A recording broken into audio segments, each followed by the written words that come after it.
Ang tanong, bakit marami pa rin sa mga EDSI fans ang ganito mag-isip? Hindi pa rin nila naintindihan si Kalingap Ido ng 101%.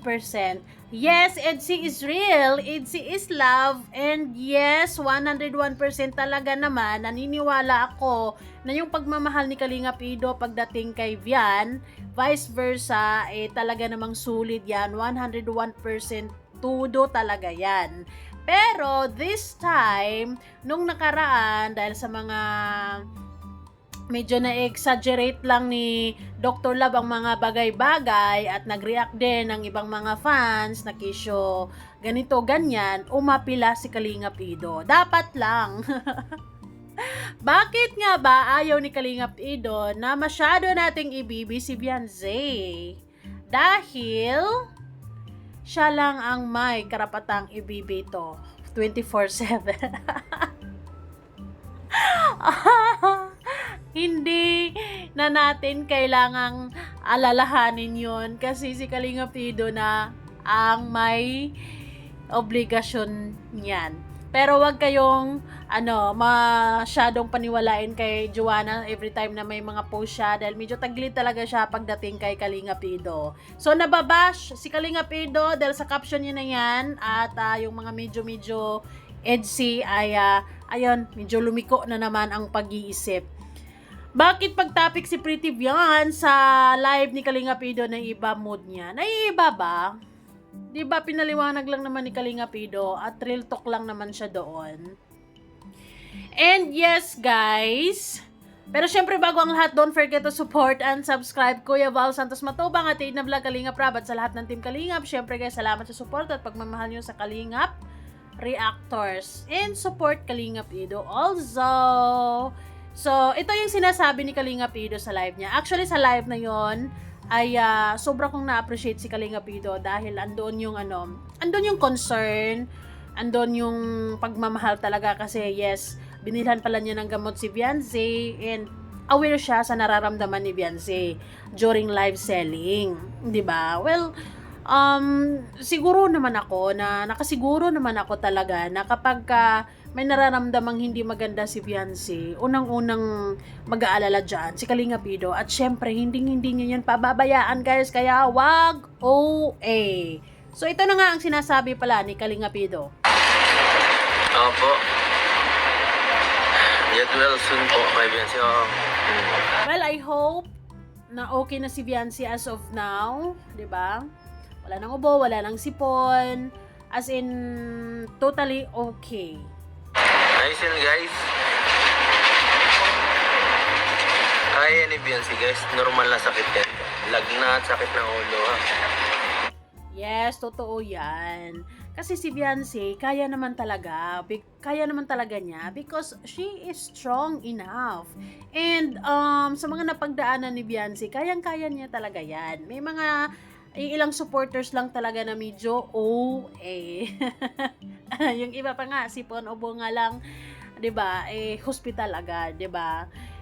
Dahil sa panahon kasi ngayon na ulan-init, tapos kung mahina-hina lang yung immune system mo, talagang mabilis kang dapuan ng sipon, ubo, parang ako ganun lang 'yan, 'di ba? Sige, tuloy. Common po yan. Hayaan nyo lang po si Beyonce, huwag nyo masyadong i-baby. Hayaan nyo lang po natin.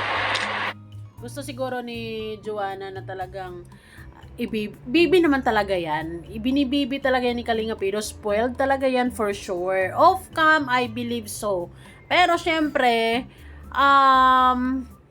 yung mga fans, kumbaga, nireal talk lang din ni Kalingap Ido na wag masyadong isipin na pinabayaan si Beyonce o pabaya sa sarili niya or yung mga magulang ganito ganyan dahil sa sinabi ni Dr. Love, kayang-kaya ni Beyonce ang sarili niya guys, 'di ba? Actually, with or without Kalingap Ido, she can really survive. She's fine. Pero ngayon na andyan si Kalingap Ido, mas magaan, mas masaya. Yung meron ng eat na you, ganon, kain tayo, ganon, yung mga ganyan, di ba? And, yung ano natin, yung concern natin, much appreciated yan for sure ni Beyonce. Pero, wag sobra, dahil OA na kapag sobra, di ba? Pagka talagang malala, Oo. doon tayo masyado masyado kasi syempre kung ako si Beyonce, ayaw ko palagi akong pinaano. Ayaw ko masyado akong binibaby. Paano ako niyan masasanay? Well, actually, hindi rin naman kagustuhan ni Beyonce yun, Kalinga Pido, na yung ibang mga fans talaga, sobra-sobra kung magprotekta, di ba? And, alam mo yun, minsan ay, ano na din sila, lumagpas. Lumagpas sa linya. Ganon. Si Beyonce naman, siguro, talagang nagugulat din siya sa mga reaction ng ibang mga fans. Pero, talagang kayang-kaya naman talaga ni Beyonce ang mga bagay-bagay. Yan pa ba? Diba? Kaya niyo po yung bata mag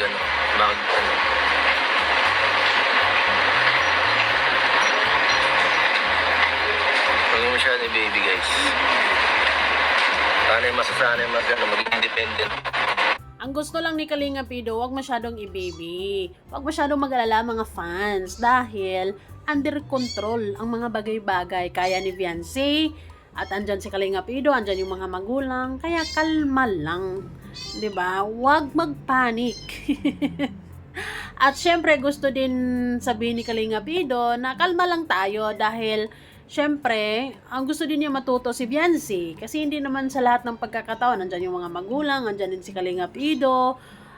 Gusto niya matuto si Beyonce sa mga bagay-bagay. Mas matuto pa actually. Sigurado naman ako na sa napagdaanan ni Beyonce talaga, ano na yan, matibay na rin si Beyonce sa totoo lang. May mga ilang fans lang talaga na kung katulad kay Joanna mag-isip, example lang, talagang ganon OA, di ba? OA ba? OA.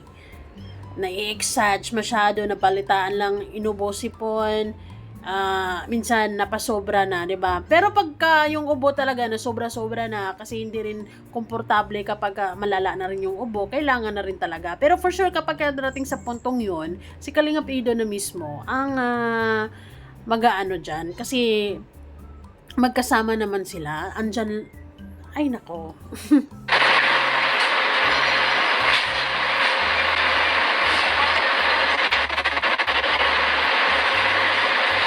Yes, di ko nagustuhan yung vlog ni Dr. Love. Common po magkasakit ang ulo, common po magkalagnat. Ang masama kong lagnat, tumatagal lang 1 linggo. Yun ang di na tama. May something na yun. Pero kung ganyan guys, okay lang. Ako nga, ubusi po palag pa rin kahit anong mangyari. Wala yan.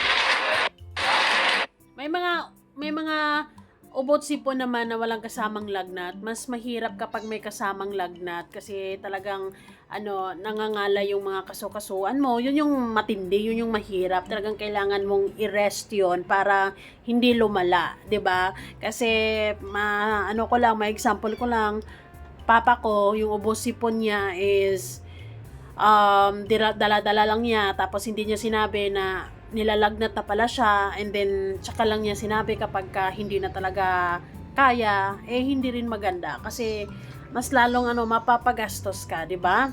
So ayun, of course guys, nasa tamang edad na si Kalinga Pido, si Beyonce, yes, mag-iitin na rin yan, alam na din niya kung anong gagawin niya, at never niyang pababayaan si Beyonce at never din pababayaan ni Beyonce ang sarili niya. May mga times lang talaga na tayo mga babae na medyo medyo chill lang, ganun, lalo na kung walang pasok, wala masyadong gagawin sa araw na yon, hindi kailangan mag-rush, 'di ba? Medyo na exage lang yung kwento ni Dr. Love na nagugutuman, ganun. Kasi yung mga ganun, dahil after ng live selling, mga ilang oras or anong oras na kaya sila nakaka-uwi or nakatulog si Beyonce? Palagay natin 1, 'di ba? May mga times kasi na pagising natin mabigat na sa pakiramdam, 'di ba? So, it's normal naman talaga na minsan ay pagising mo ay nagugutom, baka nagkikwentuhan lang yung mama tsaka si Dr. Love. Tapos hindi nila mean na sabihin ni Dr. Love like sa vlog. And then, nasabi ni Dr. Love. So, sari-sari na ang reaction ng mga fans. Kasi may mga fans na kalmado, may mga fans na okay, may mga fans naman na kayang magbalanse ng mga bagay-bagay, may mga fans naman na talagang, sobrang concern. At si Kalingap Ido na ang nagbigay or naglagay ng tuldok sa mga pag-alala natin. Na huwag kayong mag-alala. Kaya ni Biancy, andito ako. So, hindi tayo dapat kabahan. 'Di ba? So, ganun lang 'yon. Dapat lang, easy lang. Hayaan natin sila hayaan natin si Biancy para mas matuto at mas magiging alam mo 'yon, matuto, 'yun yung gusto ni Kalingap Ido at mas matibay pa sa mga bagay-bagay at magiging independent. Thank you guys! Salamat po! Sana mas na-appreciate nyo si Kalingap Ido sa pagiging vocal, sa pagiging totoo niya, sa pag-real talk niya. Kasi kailangan niya minsan real talk nila tayo para magising din tayo sa katotohanan. Okay? Minsan kailangan yan na bibigyan din tayo ng matinding real talk para naman, kumalma tayo at napasobra na pala. 'Di ba? So, yun naman guys. Salamat po.